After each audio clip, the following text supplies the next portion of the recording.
Welcome to the Association of Applied and Therapeutic Humor podcast, Laughbox. We have multiple hosts and multiple guests and multiple ways to think out of the box using humor. Laughbox is a production of the Association for Applied and Therapeutic Humor. Visit us online at www.aath.org. Follow us on social media, Facebook, Twitter, Instagram, or LinkedIn. Music by Gary Rubio. For more information, www.garyrubiomusic.com. Join us for episode 96 with Jim Bob Williams, KDB, and special guest Reverend Barbara Ann Michaels, Jester of the Peace. Yay! Welcome to Laughbox, the official podcast of the Association for Applied and Therapeutic Humor. Today, our guest is Reverend artist Barbara Ann Michaels, who's also known as the Jester of the Peace, and she's going to talk to us about her adventures in humor. I'm Jim Bob Williams. And I'm KDB. Welcome to Laughbox. So now's the official part. Now we'll start asking the questions. Yeah. So should I refer to you as Reverend Michaels or? I'm an ordained interfaith minister and an artist, and I've been exploring how to combine those things. So at the moment, I'm putting them together and calling myself Reverend Artist Barbara Ann Michaels, Jester of the Peace, which is ridiculously long, but that's part of its charm. You know, in the future, I might just end up being Rev Bam. How did you get your start as an interfaith minister? My personal spiritual practices are humor, art, and love. And that has been the case from the beginning. I have a long background in improvisation and clown theater. And I know that in this particular environment, if they say clown theater, there's, oh, yes, of course, we understand that that's taking the vulnerabilities of life and bringing humor to them for catharsis and resilience. When I say clown theater out in the world in general, it's not always that way, but here I know that it is. The first clown class I ever took was with Abner Eisenberg in 1994 or 5. And I had this awakening moment because I'd always been a smart kid. I always had been taught if you have the answer, things will be good. If you don't have the answer, something is going to go wrong. Someone will be unhappy. Things will be bad. And so there I was in my clown class attempting to be funny, and I was just failing. I was failing, completely failing. I was not funny. I didn't have any frame of reference for that whatsoever. And I fell in a heap on the stage and started to cry. Just cried, not more out of embarrassment and frustration. And Julie Goel, Abner's longtime partner at that time, came over to me and she picked up my little crying head lump on the floor and just put my head in her lap and stroked my hair. And I felt like, wait. I just failed and I'm getting snuggles. I don't have frame for this. This isn't what happens when you don't have the answer. What happens when we don't have the answer, something goes wrong and bad. This is like, am I being celebrated for being a mess? Is this possible?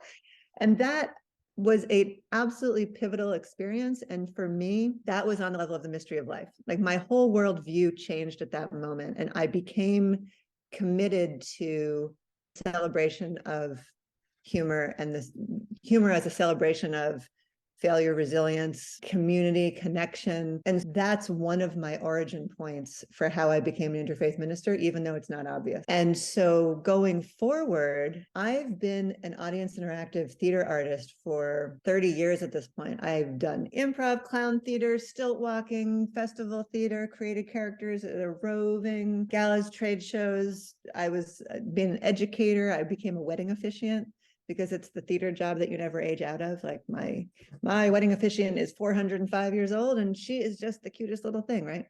The reason I became an interfaith minister is that I was doing costume weddings and helicopter weddings. In the wedding industry, some people need their tradition in order to feel authentic.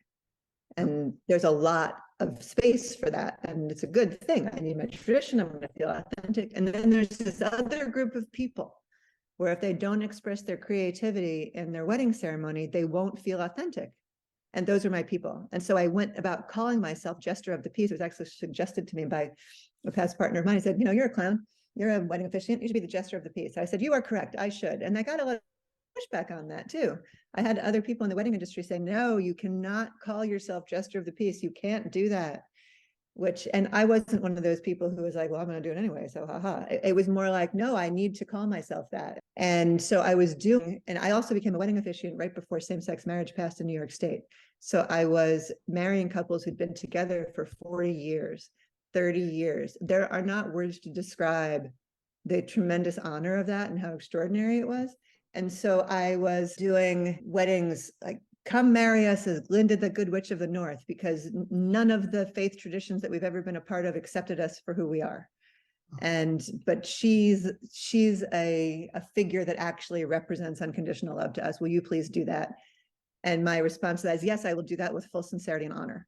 And so I was doing the Grim Reaper wedding for the couple who are costumers, who met in costume. Costume is a huge part of their life. I was doing the helicopter weddings for the people who like have a huge sense of adventure in their love story. And if they didn't have an adventurous wedding, it wouldn't matter.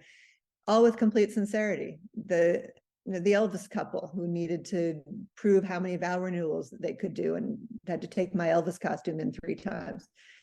But I was showing up deeply valuing the sacredness of creativity as a form of love, which when I turn around and look back, I've always been doing. It just took a couple decades for me to turn around and be like, oh, I've always been working on humor and well-being. I've always been working on humor, art, and love. It's totally consistent. I just didn't realize it was consistent.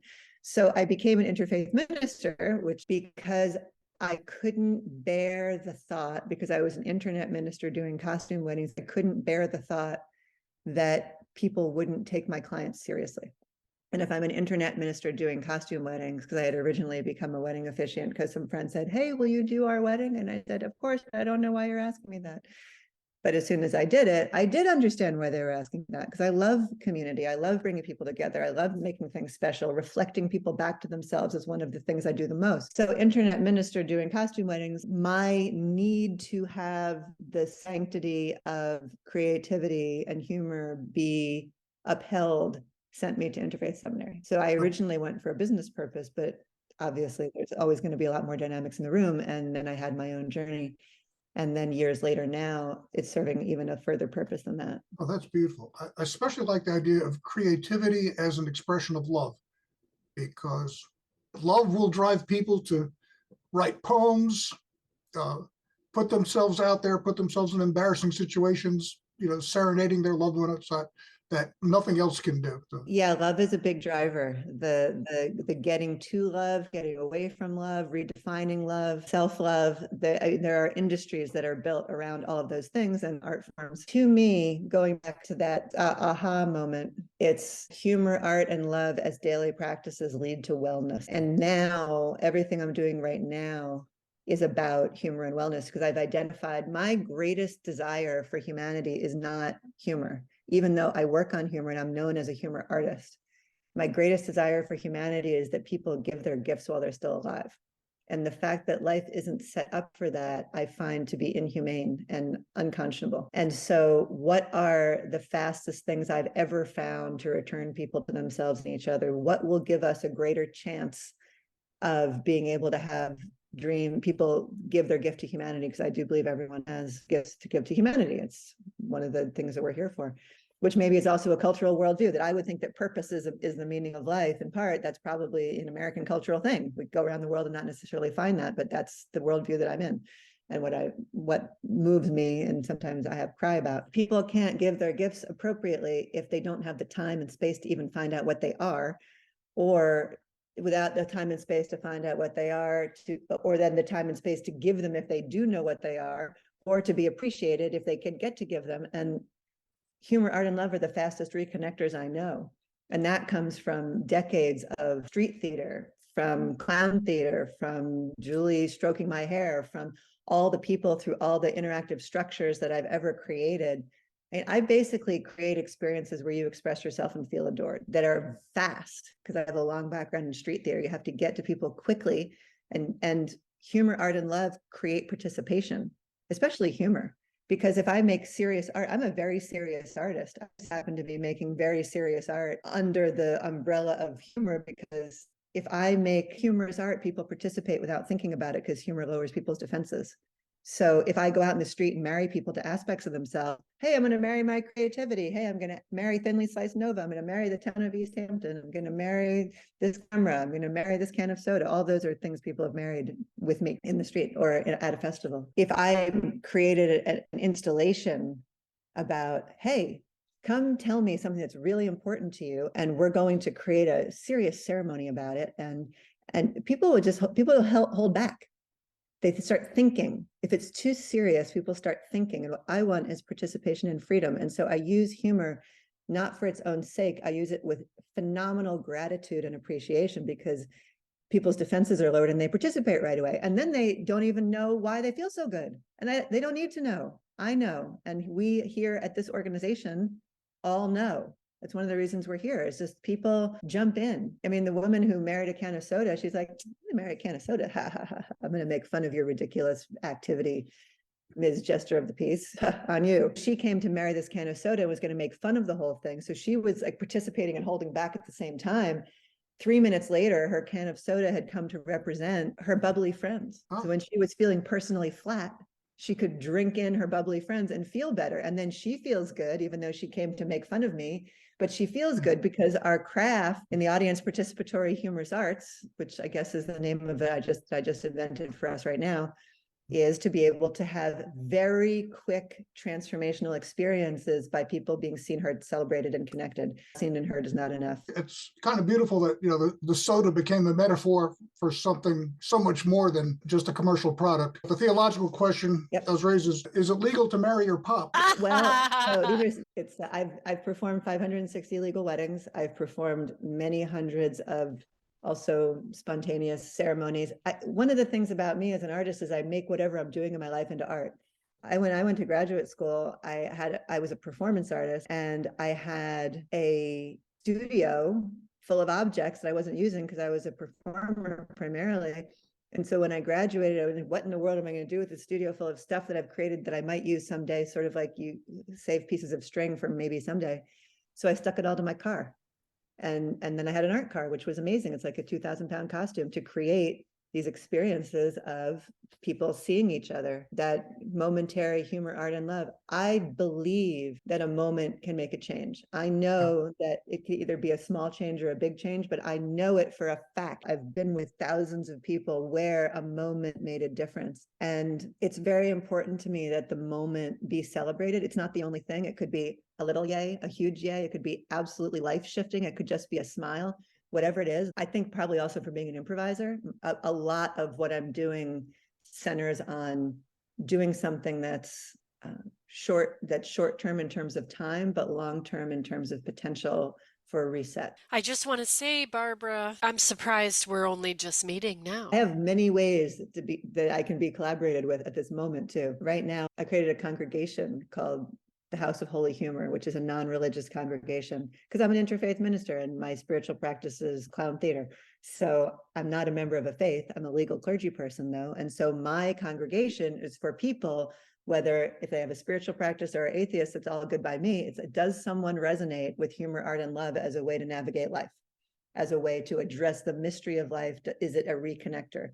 And if part of a spiritual practice is to reconnect us when we feel disconnected, humor, art, and love are the fastest reconnectors I know. And so the congregation is around them. What does it mean for humor, art, and love to be a daily practice? And one of the primary projects underneath that right now is called It's Funny Now, which is a storytelling series that is a global storytelling series on things that were hard then that are funny now. And that's also a spiritual practice in my view, because retelling our stories through humor gives us a reframe, and then we have access to more of ourselves, to each other. We have access to those dreams that I talked about in the beginning that we all have. Tell us more about It's Funny Now. I'd love to. Plus, I plan to interview all of you. And anyone who's listening to this right now, please, I'd love to interview, because if you have this much interest to listen to this, I know you have a story. It's Funny Now. The bigger big on it is a global searchable video library where you can put in, I need a laugh about fill in the blank, and receive a short, meaning 10 to 20 minute story from someone on earth who has struggled with a related thing.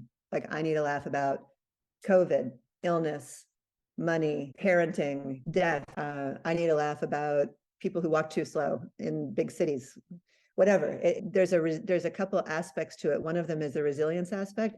Some people I'm interviewing multiple times because it's very important to me to represent that reframing our story through humor is not that one-off thing that I did one time about that one story.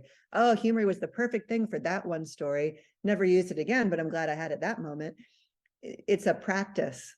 And so the project is about representing, getting to what I call the first laugh, The first laugh is something difficult happens, and in the words of the American comedy industry, too soon happens, too soon for laughter, too soon, too soon, too soon, too soon, and like a teeny tiny little micro chuckle, which is where, and this is the human condition, I didn't invent it, I'm just bringing it to a modern audience because we've forgotten. So we got that little micro chuckle, and then that's when we put some space around the pain, and that's when the heart has hope. That's when we realize that healing is actually underway or is possible, because before that it can feel absolutely impossible to laugh with what used to be hard. So I used to call it Circus of the Heart. Now I call it It's Funny Now because it's a faster, quicker title, but I used to call it Circus of the Heart because people go to the real life circus, the physical circus, to see people do impossible things. Like, oh, if that person can hang off the high wire by their elbow and play the violin, then maybe I can roller skate, maybe with pads on my knees. And then the emotional equivalent of that is, well, if that person can have a laugh about breaking both of their legs going hiking, which is a story that I've heard, maybe I can make that phone call to the old friend that we had a falling out. If we're going to the circus to see people do impossible things so that we can be a little more brave, what's the emotional equivalent of that? Hearing people laugh with things that are seemingly impossible and being like, how could they laugh about being held up at gunpoint? How could they laugh about the death of parents? How can they have a laugh about finding out parents are war survivors? How can they have a laugh about brain cancer surgery or almost drowning as a child or a marriage falling apart? I've heard humorous tales on all of those things, suicide attempts, all of those things are in the library that I've had people tell me tales about. And as soon as that story reaches that humor, the possibility for healing comes into the conscious mind. And then as soon as there's something that's genuinely funny, keeping in mind that the original thing isn't funny. Yep. I mean, brain cancer surgery is not funny, but there's something about the journey that finds humor. And that's the thing that's funny. As soon as something about this tale is genuinely funny, that's when the story becomes altruistic. And that's when we know that telling somebody else the story can free someone else's heart. And we can represent the healing journey. So as I interview people, if people tell me tales that they haven't healed from to the point of even the first laugh, they can get re-hurt telling the story or re-traumatized sometimes, because some of the stories people want to be funny. I wish it was funny. I'm just going to tell it to you. I'm like, okay, it might be too soon, but tell me anyway. I'm going to listen to you. But when people tell me the story that they have healed to the point of being able to genuinely laugh, nothing's in the way, not fake laughing, not reaching for comedy to cover it up, but true freedom, they get re-healed telling the story, and they get super sparkly. They get so bright. That's why it's a video series, because I want to, because when we see somebody else glowing because they overcame almost drowning as a child, pretending to know how to swim for 40 years before at age 50 learning a triathlon to finally, learning to swim to run a triathlon, which is a story that's in the library.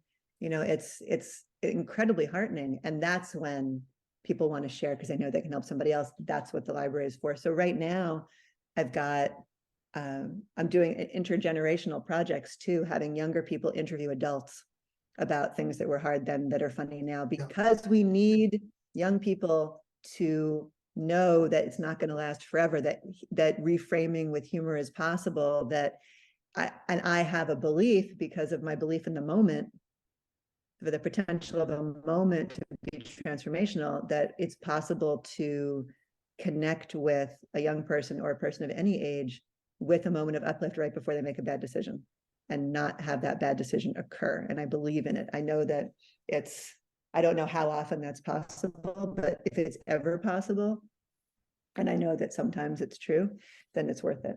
So I've got a university class in Pakistan studying the physical effects of telling these stories. I've got a couple of high schools. I've got a girls program in Uganda working on it. It's one of the things that is most important to me, because it represents returning to ourselves and returning to the possibility of having our gifts given. Really resonate with the intergenerational aspect of this, because I used to say American society, maybe all Western society, we do a lot of age segregation. Supposed to hang out only with people your age. Most people don't live near older relatives or whatnot. So there was a woman in Canada, she started a program related to dementia. And she had high school students regularly visit people that were in care with dementia. And it opened the eyes for both. It really brightened the day of the elderly to be interacting with someone. And it brought an awareness of the elderly to the high school students. They're like, oh, I didn't know these people were fun. And I didn't know they had that anything to offer cool. society. I thought if they can't use technology, that, we should just put them out to pasture. But it's at no time, no matter how much technology we have. I mean, honestly, an avatar is still a person looking for love. It's at no time in human history, 500 years from now, the stories people are telling me on It's Funny Now, right now, are still going to apply. Because the human heart, it's the human condition. It's ancient, many thousands of years. People have been laughing as a healing mechanism. It's just that we've forgotten. And the more that I can create intergenerational respect, then younger people can look to older people and be like, oh, right, this won't last forever, and you're telling me a story about it. Let me get some hope. Let's get together. Let's restore some respect. And also older people listening to younger people, because I can't tell you how many times I'm in Florida right now, where the division between the age groups is even bigger than it is in most other places.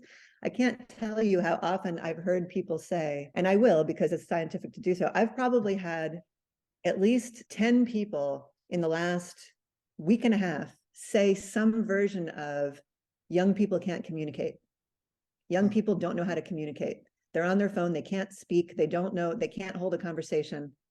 And this is that's just as false of a statement as older people are out to lunch and don't understand technology and therefore they're irrelevant. There's a communication mismatch going on right now. And maybe there are certainly some communication styles that change generationally, where then you get people saying, kids today doing those crazy things that they do. I don't understand those kids today. The human heart works the same way, no matter how much technology we have. And so one of the things I feel is to find a place in the metaverse for this project, because I feel a moral, genuine connection in the future.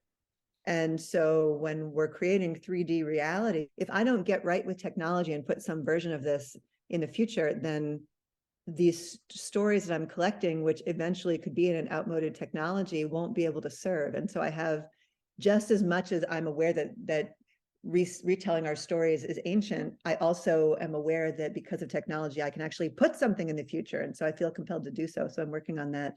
I'm telling my story a lot until I find the partners who want to do that too. So since we're diving so deeply into these projects, there's 2 more projects on your website that I'd love to hear about: Ripple Affection Culture and Love Letter Lounge. Can you go into those? Sure. Yeah. And there's also the Humor Arts Museum. The Humor Arts Museum is for uplifting humorous art in all media. And so we have a cartoon show right now. The next up is contemporary humorous sculpture and photography. Yeah, Jim Bob came to one of our receptions, which was so fun. We started off with a solo show for Karen Egersh, who was our first curator, who was an internationally touring circus and other circuses acrobat and a painter. Love Letter Lounge came about as a Valentine's Day project for me probably 10 years ago, maybe 9 or 8, I don't know, something like that, where I did an installation where people could come and write love letters to anyone or anything. Just like you can marry anyone or anything. I have another project called I Vote for You, where you can vote to be president of anyone or anything. They're all self-declaration projects. Who are you? What are you about? If it's ridiculous or serious, I'm good. I just want you to express yourself in an authentic way and be celebrated, period. So if someone put an address on the letter, we would mail it. And if someone didn't put an address on the letter, we would ritually burn it, shred it, drown it, stomp on it, like whatever was necessary. And so the Shashama organization in New York City, which is a 25-year nonprofit that puts artists in rental spaces in between the rental of those spaces. I've worked with them a number of times right now. At this moment, they have me in Port Authority bus station in New York City, in a storefront to make a difference in the lives of commuters through interactive humorous performances, which we are doing. I did a Love Letter Lounge during a Valentine's Day some years ago on 37th Street in a storefront that I got through them for a short period. And people come in. What happens is that people come in to write one letter, and sometimes they stay and write 5, because there's something about, even though it's a group of people sitting together writing, not speaking to each other, there's something about the permission of being in community that lets people write the letter they couldn't write when they were alone. And so they will write letter after letter until they get to that letter, and then sit, close it, exhale, stare into space, mail it, don't mail it, whatever it's going to be, and then write another one and another one and another one. So I'd have people sit there for a long time. I'd have people sit there for a couple hours sometimes, some for a couple of minutes. I had people who don't write come and ask me if I could transcribe a letter for them. That was really meaningful. And then I have a box for love letters from strangers. And so after you wrote your own letters, you could write a love letter to a stranger and put it in the box. And then it's like, give one, take one. And people invariably, more often than not, far more often than not, would take a letter, read it, and be like, oh my God, it was written just for me. This is exactly what I need to hear right now. Nothing could be more perfect. And whether or not we bring that to it, or whether that is, or whether that goes back to my mystery of life views about art, love, and humor, I loved that. And then I would hear, oh, I still keep it on my bureau 5 years later. And from my Marry Yourself project, I have people, I married this one fellow to his practice of painting. He hadn't painted in 35 years, married him to his painting. This was probably 7 years ago. He still comes up to me every time and says, it's the Jester of the piece. Let me tell you about how it's going in my studio. It's one of the things that I'm doing is I'm taking civic constructs and making moments out of them, because it's how humans mark time. We mark time through community witness ritual. Weddings. If somebody went off and eloped, everybody else is PO'd, right? How could you go off and elope? It's like you didn't even get married. You didn't get married in my body's time system because we didn't do your ritual. Voting. It's time for the election. If somebody went and graduated from college and didn't attend their graduations, like, you didn't really do it without the ritual. And so I'm taking things that are super familiar, like weddings and voting and museums and post offices, and creating audience interactive humorous art out of those things, because they tap things that we know, and so they can go deeper because they're part of our the time system of how we live life on a daily basis and a yearly basis. So Love Letter Lounge is the post office of the town. So if I've got a museum and a post office and a congregation and a library, which is, it's funny now, is a library, I am making a town. I didn't know I was making a town. I'm making a town. I've temporarily called it Humorville. I need a different name because I'm not the first person who thought up the word Humorville, even though it's a really great word. Happy to take ideas, but it turns out I'm making a town, and that makes sense to me artistically when I look back and realize that I've been using common social constructs for a very long time, consistently, when I look and did that. And I think I was always going to make a town. I just don't think I knew I was going to make a town. And that also becomes a great metaverse destination someday, and maybe a building or an actual town. I don't know, TBD. So ripple affection is a name that I coined that describes what I do as an artist really well. I create a ripple effect of affection. I had wanted to talk about seen, heard, and celebrated, and this is a good time to do that. Seen and heard is not enough, because this is a theory that I have. People can be seen, heard, and rejected, which is totally devastating to the human spirit. And that is one of the things I think is happening when we've got teenage gun violence. We have an epidemic of teenage gun violence, which is totally devastating culturally. And I think, I'm saying this as a theory because it's an idea that I have, that part of that is young people feeling seen, heard, and rejected.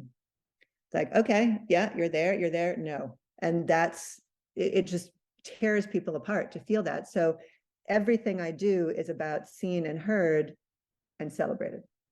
And when people are seen, heard, and celebrated, then they feel connected, because seen, heard, rejected, disconnected is the next step of that. And then people make bad decisions because they feel alienated socially, which is not how humans are designed. We're designed to be tribal. We're community creatures. But seen, heard, celebrated, then what happens after that is connected. So that's the underlying ethos, all of this. And ripple affection. Ripple affection is my umbrella term for the way that the culture of Humorville and the House of Holy Humor, and it's the underlying mechanism of the work that I do. And so in there is an installation called Calling In, where you can call yourself on the phone and tell yourself everything you've been holding back, which people take either humorously or seriously. There's I Vote For You, where I'll go out in the street and vote for people to be president of whatever they want, which I've toured around the Eastern US also. And there's Jester of the Peace, there's It's Funny Now. All the projects are underneath that umbrella as a way to describe the culture of this work. Financially, can you talk a little bit about that? The artists are probably saying, how in the hell is she making money? How are you surviving? How are you doing I it? love that question. This is such a good question, because when I go and look at what keeps people from living their purpose, or their what they would self-define as, this is my gift to humanity, there's three things. There's emotional health, which is what I work on with all of my artwork. There's physical health, and there's financial health. And if they're not all there, it's difficult. It's not impossible. It's still a lot more difficult to really make sure those gifts get discovered, given, and appreciated. So I have a long history as a gig worker in the arts. I'm going to be in the show. I'm going to do this festival. I'm going to teach this thing. I was also an educator for 20 years in the arts on the side, which is one way.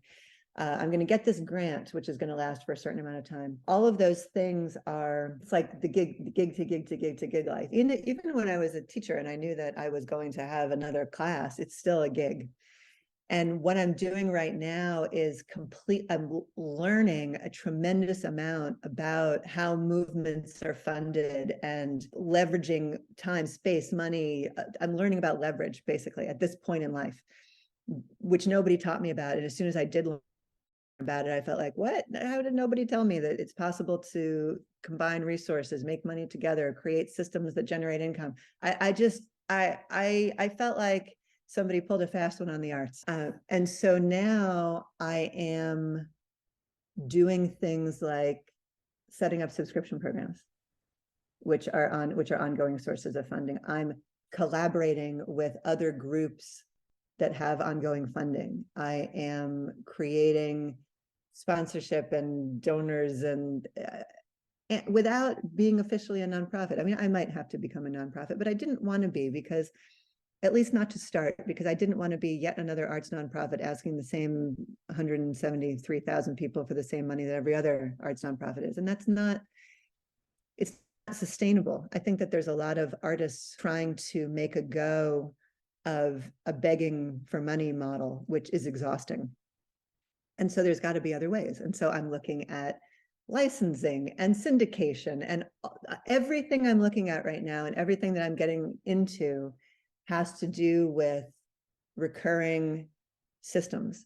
I was completely, as a business person, allergic to systems for, I would say, a good 27 years, because I thought that systems were oppressive. I could never be in a system. If there was a system in my life, I wouldn't be able to work, oh dear. And then I realized that improv comedy is a system.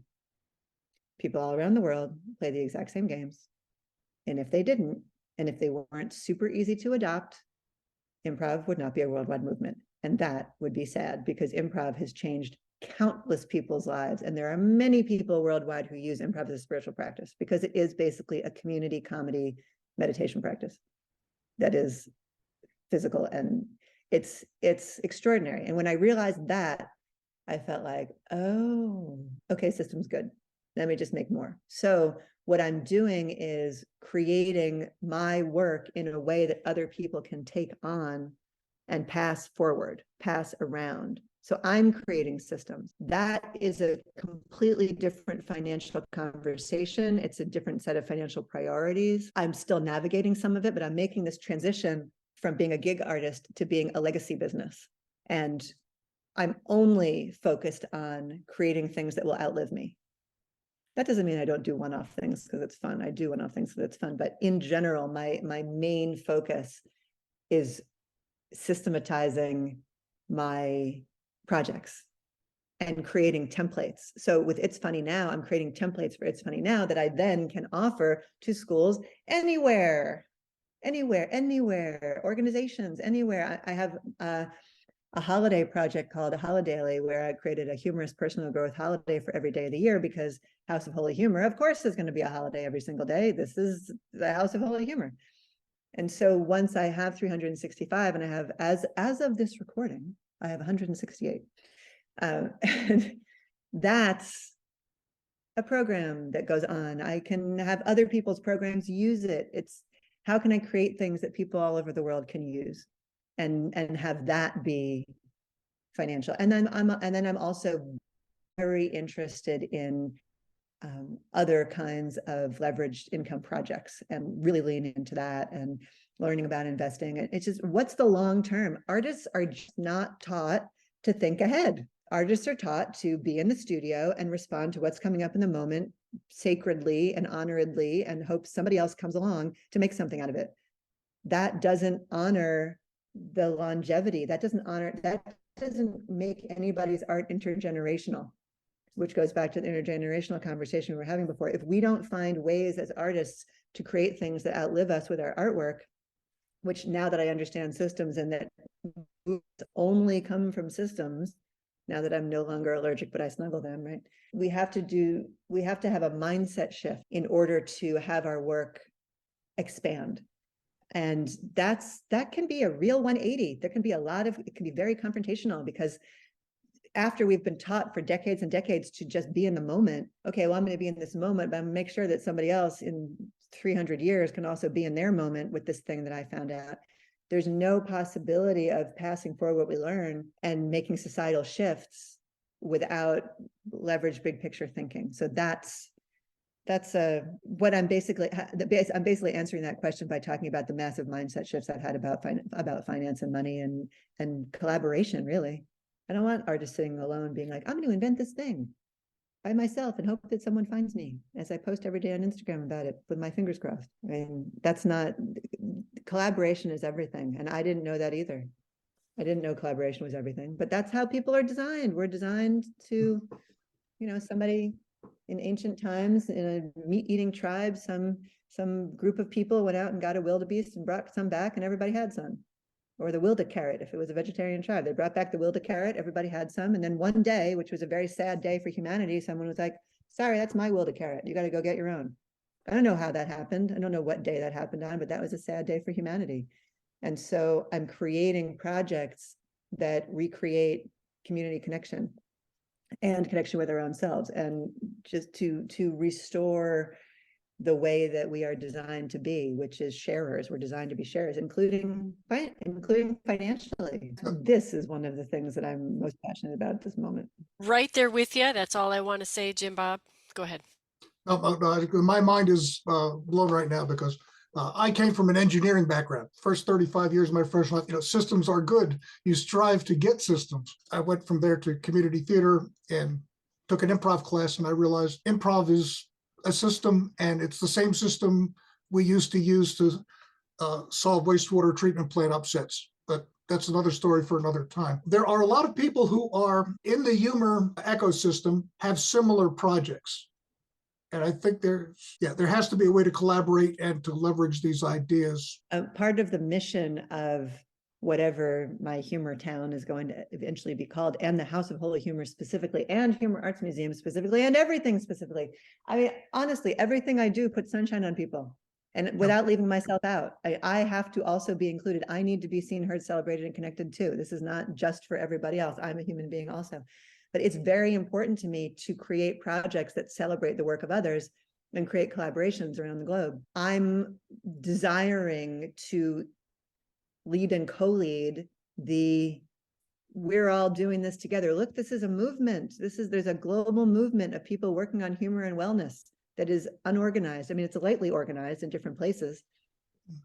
And there's a great opportunity to have greater awareness on the global scale, including collaborating with some organizations that already have a global view.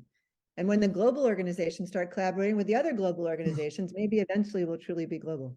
But it's got to be global, because it's all humans. There are no humans to which humor does not apply, even if they haven't found it in years, or even if it feels impossible, which is what It's Funny Now is about. Well, anyone who can bring humor, art, and laughter to the Port Authority is blessed with a well, that's like miraculous busking. skill set. It's like busking. Yeah, well, I mean, so good I have a background in street theater, because when people are in Port Authority, like my bus, my bus, my bus, my bus, my bus, where's my bus, where's my bus, I'm going on my bus, I'm sitting on my bus, I'm asleep. It's like, people are, they're zoned out. And so just to be smiled at, just to be reached. We did, one of the projects we have there is called I Dance Like You, which is part of that ripple affection culture, where we wear t-shirts that say I dance like you. And as commuters are going, we're like, hey, I dance like you, show us your moves, show us your moves, I dance like you, show us your moves. And then somebody might raise their hand or wave at us or wink, and then we do the same thing. Whatever they do, we do, because I dance like you. Some people get it, stop, and totally rock out, knowing that we're going to do exactly what they do. And then that creates a little crowd. I mean, in terms of, even though I said that it's for all humans, because it is, the human condition and humor are for all humans, in terms of the way that it actually plays out, this is how I train people who've never done this work before to be able to do it without being worried about connecting with everybody. Because people feel like, I need to connect with everybody. Oh no, if everyone doesn't connect with me, I'm going to feel rejected as a performer if I've never done it before. But this is the structure. Some people want to participate in everything right now. Not necessarily all the time, but today, they basically want you to sit on their lap and lick their face. And I call them the lickers because it's memorable. You're not going to forget that I said that. And it's metaphorical, obviously. We're not licking people. But metaphorically, they want us to sit on their lap and lick their face. They're totally ready for this. They're the lickers. The next group are the watchers. They want to watch us lick someone else's face, but they don't want us to lick theirs. Great, they're watchers. They really want our attention. They want us to know that they are there, paying attention, enjoying it. They just don't want us to interact directly. The third group is the hiders. They're the people who hide behind a pole, pretend they're on their phone, look and then come back and look again, turn their back and turn like this, like turn their head for a moment. They're called the hiders. They're totally participating and they don't want us to know. And the fourth group does not care. It's not their jam. They're busy, they're upset, they're bored, they just don't care about this, whatever. And so that I will say that to people when they come participate at Port Authority with me or anywhere or any of the projects that I've done, because all we have to do is find the lickers and lick them. If we do that, the lickers are happy, the watchers are happy because they get to watch, the hiders are happy because they get to hide, and the people who didn't care anyway. And it's not that someone's always a watcher or always a hider or always doesn't care. I mean, I myself can go from I don't care to lick my face to I just want to hide and just like see that for a second because I got something else going on. And people bounce back. People can even bounce back and forth in a performance. I'm a watcher. Oh, now I want you to lick my face. Oh, now I want to hide. Yeah, whatever. It's really about just find the lickers that lick them, and that gives permission. And that concept also is applicable to any room where anyone is ever speaking on anything at any time. And at parties and everywhere that humans are gathered, those four categories of people, you realize that it's all of ours. It's not mine, even though that's a term that I have that represents what this is. It's something that all of us do. And so another one of the ripple affection projects is called Clown Curious, where I would take people into Central Park, say what I just said, spend 15 minutes doing some improv warm-ups where we reflect each other back to ourselves, put a clown nose on without any other physical modifications, and go out and find out how easy it is to bring joy to other people. Just as simple as applauding them as they go by as if they're a parade. It takes so little. And for people to realize, oh, I just put a piece of red plastic on my face and people will smile at me if I smile at them. Yes. Does that make logical sense? Not particularly. That's not what we're in the business of. We're in the business of connection. We're in the business of seen, heard, celebrated, and connected. Well, I think Katie and I have heard ideas for about 15 TED Talks. Okay, all right, let's do a TED Talk. I'd love to. I would love to. Well, have you talked to Cesar Cervantes? He gave a presentation to AATH about preparing for a TED Talk, and several folks have gone on, including our president, Jennifer Keith, Okay. and others. I'd love to. It's a priority of mine to both do this work physically and also share the ethos behind it, because part of my mission is to take things that are in all of our subconscious, like humor and wellness, and seeing her celebrated, connected, and put them in our conscious mind again so we can use them on purpose. It's my hope that with It's Funny Now intergenerational practice, that we can start to remember that, yes, something bad happened to my friend. I can bring them a casserole and I can talk to them about this laugh eventually, not immediately. and help them by listening to their story over and over again, get to their first laugh, that can be something that people are commonly aware of, not something that seems like a surprise. Like, how did I ever laugh at that? And that was going to be possible. Oh, well, actually, it's the mechanism of our psyche. And just to bring, so we can use these things on purpose. Okay, so for the people who are within the sounds of our voices right now, how can they get in contact with you? So right now, the best way to get in contact with me, as of this recording, the best way to get in contact with me is jesterofthepeace.com. JESTEROFTHEPEACE. All of the projects live there right now. It may come to pass, though people are listening to this recording in 500 years, there may be different names for different things, but Jester of the Peace is the hub for all of it right now. And Jester of the Peace is also my social media handle almost everywhere. So do you have any particular event coming up? And, of course, we're recording this in January of 2023. So there's a Yes, so at this moment, I have this residency in Port Authority. The It's Funny Now project, one way to collaborate with me right now is to contact me with It's Funny Now stories. I'm interviewing people from all over the world of all ages, and also, with the project in Pakistan and with the upcoming project in Uganda, it's interviewing people in their first language, because that's where the emotions are the strongest. That's where the story gets told the best.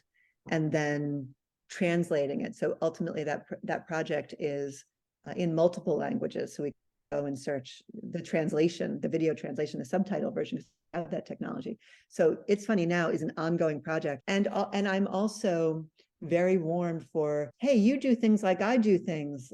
Let's do things together. I'm warm for that. And I'm also warm for, hey, I don't know anybody that does anything like what you just said. I want to learn about it. I'm also open for that. It's a community hub. And thank you. Most welcome. I do have some ideas. I will be forwarding them on afterwards.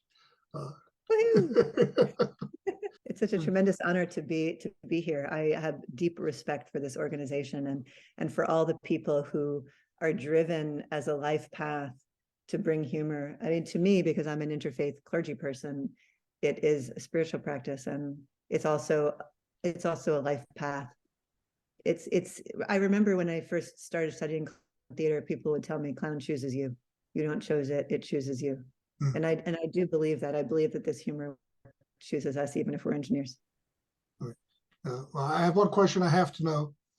What happened to Mona the art car? So on Mona the art car, which stands for My Offering Neighborhood Art, but she also had a fan that kind of moaned, so that was the other part of it.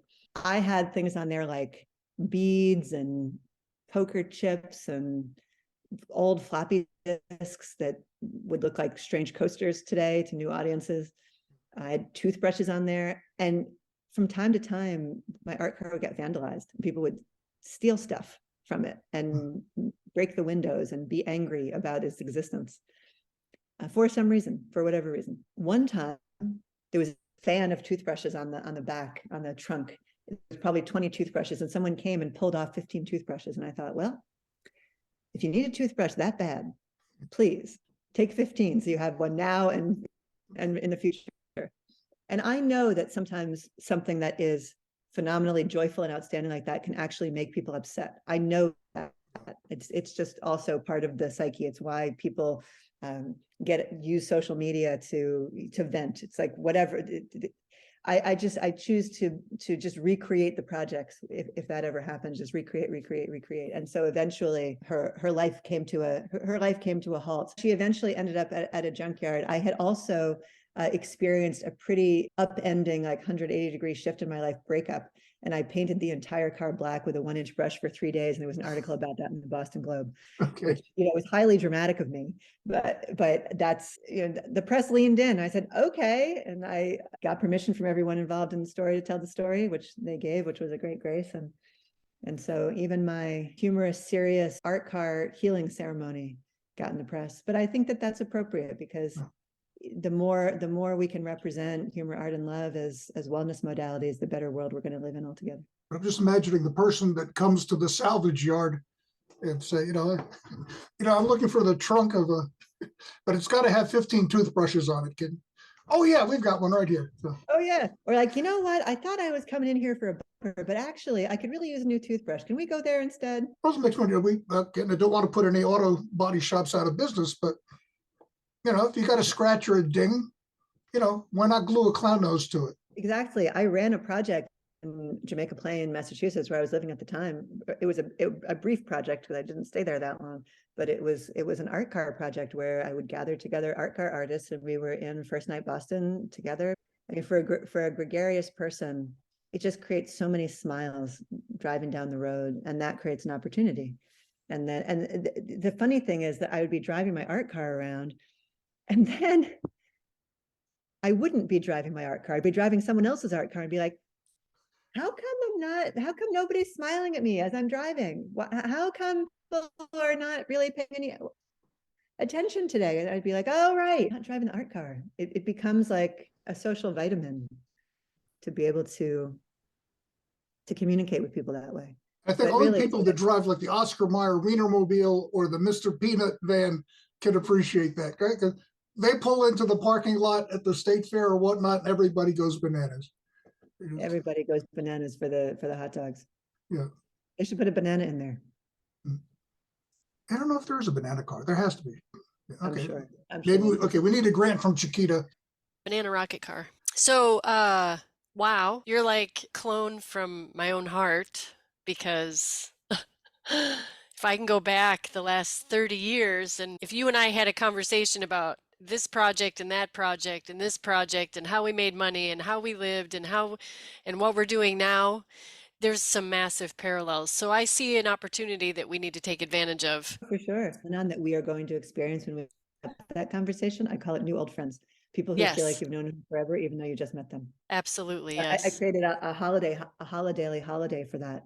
It's called New Old Friends Day, where you go out and acknowledge whoever it is that that you just met that feels like an old friend instantaneously, inspired by Right. another person who I will introduce you to, who has been on this vibe for a very long time. We just happen to meet, like, how do I understand you so completely, so fully right now? In the depth of your soul, not in what you had for lunch yesterday. Like, not in your preferences, but in your soul. How do I get you so quickly? Some of the other fun holidays are, there's one called Call Them Back Day for people who avoid their voicemail, where you go on your phone and go to the oldest voicemail that you have been avoiding and never listened to, and finally listen to it and call them back. And then another one is I Love You First Day, where if there's a human being in your life that you love and you have not yet said I love you, it could be a friend, a colleague, it could be a honey bun, it could be a family member, or someone you haven't said I love you to in a long time. Today, you go say it first. So some of them are action oriented, some of them are mindset oriented, but I did that because holidays make us brave.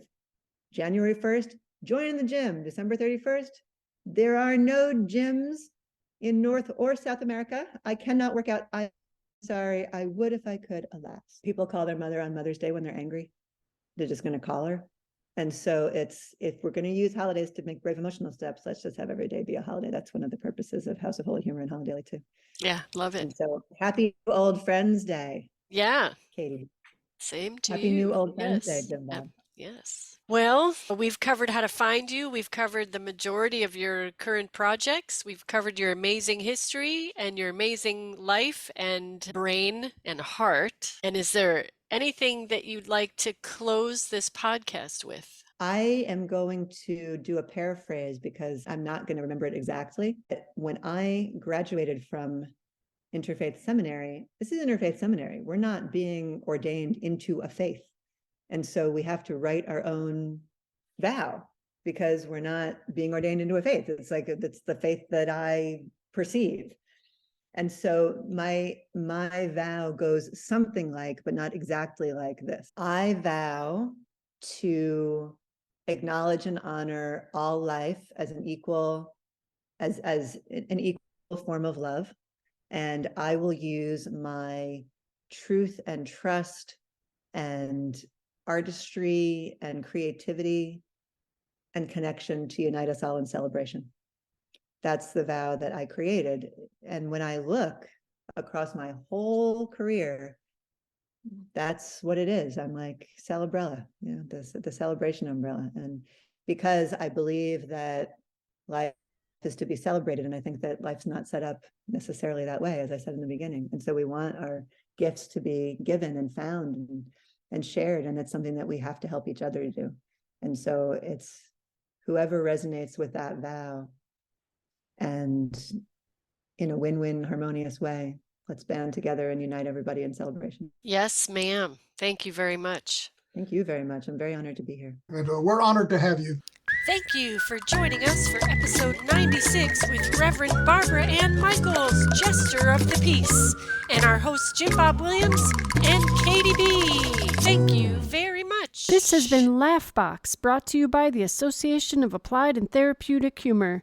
Thank you so much for hanging out with us. Laughbox is a production of the Association for Applied and Therapeutic Humor. Visit us online at www.aath.org.